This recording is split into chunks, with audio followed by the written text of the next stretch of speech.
Hello বন্ধুরা, একটা ছোট্ট ব্লগ তোমাদের সঙ্গে শেয়ার করতে যাচ্ছি। আমরা একটা শ্রাদ্ধ বাড়িতে এসেছিলাম। এখন আমরা সবাই টোটোতে ওয়েট করছি বাকি সবার আসার। এখানটায় ওয়েট করছিলাম। ওয়েট করতে করতে এখানটায় আমার একটা জায়ের ছেলে দুটো গাছ পাকা আম পেয়ে গেল, আর বাকি সবাইটাও চলে আসলো। এরপরে আমরা রওনা দিলাম।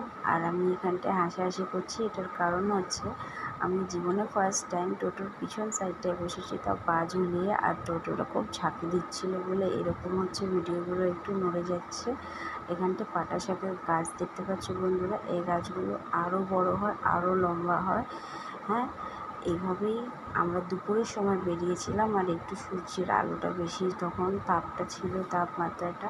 এবার কী করব, টোটোটা চলে এসছে, এখানে পা দুলিয়ে দুলিয়ে আমি চলে যাচ্ছি। এখানটা দেখো কতগুলো কচু শাকের গাছ। আমি আগে দেখলে অনেকগুলো তুলে নিতাম।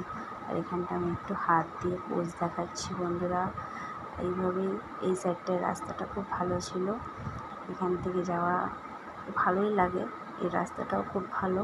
হ্যাঁ, তারপরে এখানটা দূর দূর অব্দি গাছ জঙ্গল। এইখানটায় একটু কোনো রিচুয়ালস হচ্ছিলো, তাই জন্য ব্যান্ড বাজা টাজা বাজাচ্ছিলো সবাই। তারপরে আবারও একটা ভালো রাস্তায় চলে আসলাম। এই রাস্তাটাও খুব সুন্দর বন্ধুরা। এই রাস্তাটাও অনেক লম্বা অবধি গেছে। এরপর এইভাবেই যেতে যেতে আমরা বাড়ি পৌঁছে যাব। আর তোমাদের আশা করি এই ভিডিওটা ভালো লেগেছে। Bye bye.